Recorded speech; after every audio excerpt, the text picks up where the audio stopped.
recording vocals that you're proud of doesn't have to be that complicated. You don't have to be a nerd. You don't have to be a geek. You don't need a degree. You don't have to go work in a professional studio. You don't have to buy the overpriced courses. You don't have to join the private Discord servers to get the secret sauce.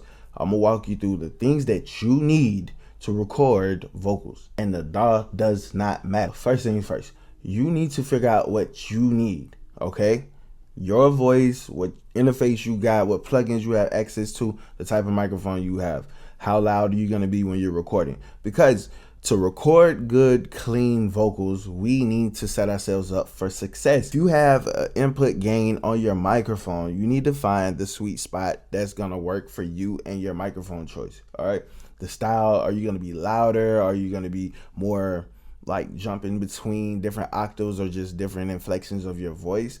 You have to understand what you're working with. In the process, you want to turn the beat down. You don't have to have the beat at 0. You can turn the beat down, right? So this is going to allow you to hear the beat, feel the beat, and still like set your levels. So this is at 0 still. I haven't turned this down. So like with it up, like it's in here, -23, right? We can hit -18 or we can go up, right? So it's like, how far do we want to go, right? It's at -22 right here for this, -18. So let's say this is the level, so it's peaking at that, right? So we can keep it cool in the green. Most of the DAWs, they have metering, okay? When you see it, you can sit here and just hit your levels. Long as we're not hitting up here around 0 or -3 or -6, right? But if you want to, you could do that. I'm just showing you like a common thing, right? You want to stay within the good green. We don't want to just like go too hot or just record too loud, because it's easier to turn something up versus turning something that's very, very loud, very distorted, and turning it down and making it sound normal. It's a difference. I'd rather turn up than turn down. Probably should have been #1, but you want to make sure everything is good, right? So your buffer size, whatever it is, if it's your samples, if it's whatever, right? Your buffer size, you want to make sure you don't have no latency issues, right? I always double check, triple check. I have no latency whatsoever, especially if you're recording with auto-tune. You don't want latency, right? So after we had the microphone and the interface, all that situated, we want to move on to our recording chain, the template, whatever we got, right? So it's like, you can make a template, it can be blank, whatever. Just make sure you have that set up so you can record faster, so you don't have to put too much thought into it. Just have some of the common plugins that you like to use, that you're used to in there. Me personally, I always start blank. I always have my reverb set and my delay set, because hey, I'm always gonna record with reverb and with a delay. And then I have auto-tune here, so I can use whatever auto-tune plugin I want. And then I can add, if I want to use the Avalon, if I want to use the Neve with the Tool Tech, if I want to go Neve, Distressor, whatever, right? I can just pop those plugins right on here and record. It's fast. I don't have to go through and think and set up and how it's routed. It's like, no, my levels are set. I want you to pay attention to my levels right here. So, all right, so let's hit record. Say, baby girl, what it been like? It's been a long, long time since we kicked it. It's been a long, long time since we kicked. How you doing? How you feeling? I heard your nigga be trippin'. I heard your nigga be trippin'. You deserve better. Damn, girl, you deserve better. Sound like I'm hating. I am. It might sound like I'm hating. Girl, I am. Girl, I am. A lot of people overcomplicate it, right? I like to keep things simple. I like to record at home as if I was in a studio, right? Without analog gear being present in my crib. You know what I'm saying? So I use analog model plugins. It could be Slate Digital, Plugin Alliance, UAD. It don't matter, right? I take whatever plugins that I can get that they have in studios and I record with them. So I'm gonna go to my custom preset pack right here. So go to Clayco. So it's like, now when we hear my vocal, right? We hear vocal is louder, right? It sounds like we're in like a studio, kind of like that would be like recording through analog gear. And then you see like when my levels coming in right here, it's at negative 16. It's probably gonna peak around like negative like 12 maybe. But it's like I hear myself louder, so I don't have to perform as like OD loud, so I can be consistent in the take, right? And then with me recording through this, right, it's gonna keep my vocal consistent. It's gonna give my vocal like I'm gonna hear.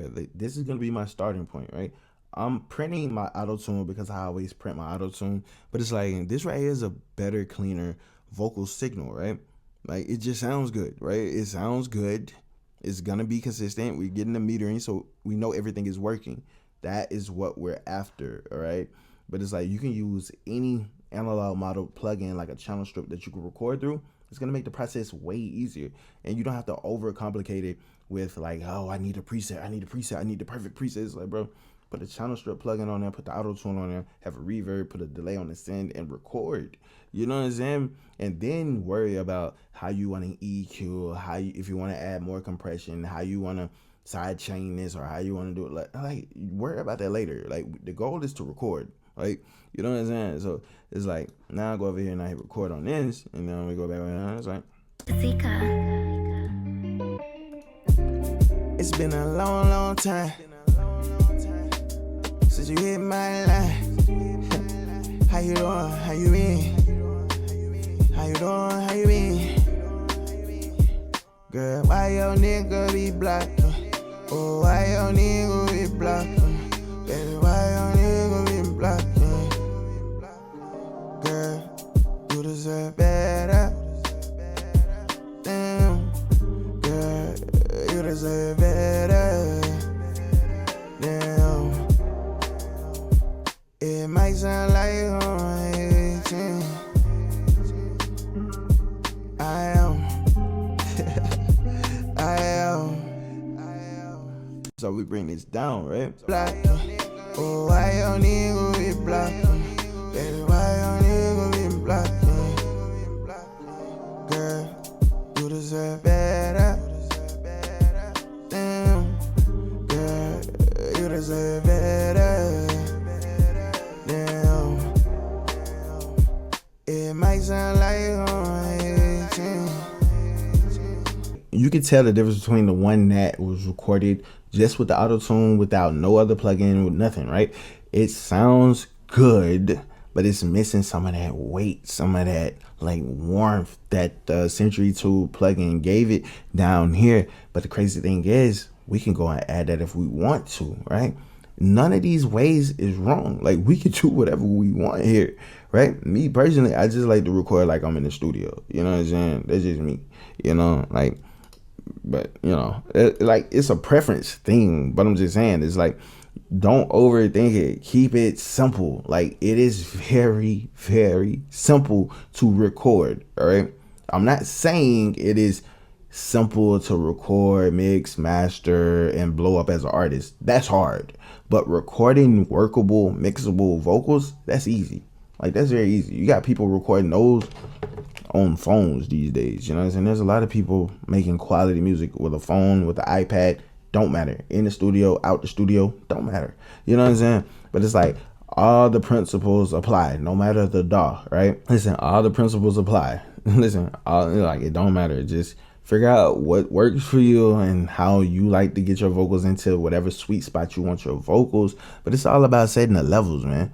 Like levels, it's like a lot of people don't understand leveling. Less is more too in that, but it's like your levels in the way that you perform, like that goes a long way, right?